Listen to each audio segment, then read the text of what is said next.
Okay, so here is my soundbar and my woofer, and the first thing you want to make sure you do is to make sure that both the soundbar and the woofer are both connected to the power source. So you can see obviously that they are both connected and they are even on.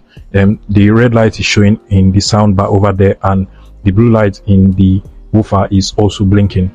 Now the first thing you want to do is to make sure that you press on the rear button at the bottom of the woofer for about 5 seconds. So I'm just going to press it. So you can see the button over there. So I'm just going to press it for like 5 seconds, and you're going to hear the sound it makes.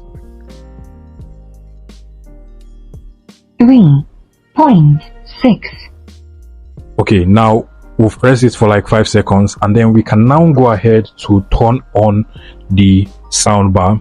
Now I can use the remote over here, using the power button over here to turn on the remote, or I can just click on the power button in the body of the soundbar. So but then I'm just going to use the remote over here to press it, and then it's just going to come to Bluetooth, or you can just push it to the Bluetooth mode. So soundbar is basically on now, and the woofer is also on, but they are not connected together. Now what we have to do is to pair the both of them together.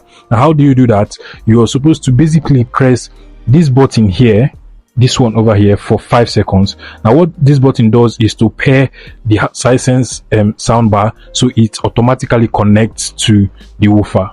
So I'm just going to press it for 5 seconds. This is the button over here, so I'm just pressing it for 5 seconds.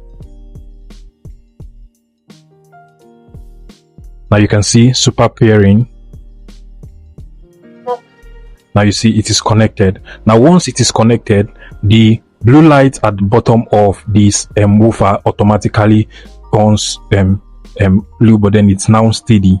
Do you get? So once it's steady, it's now connected to the soundbar. Now you can now go ahead to connect it to maybe your phone or your TV or whatever it is, and then enjoy your products. I hope this was helpful. Okay, ladies and gentlemen, thank you so much for watching this YouTube video. If this video was helpful, please do me a favor by liking and subscribing to this YouTube channel. Here we share tech tips and different types of educational TV tips too, that will definitely be of help to you. So you want to make sure you smash that like button and subscribe to this YouTube channel. Thank you so much, and God bless.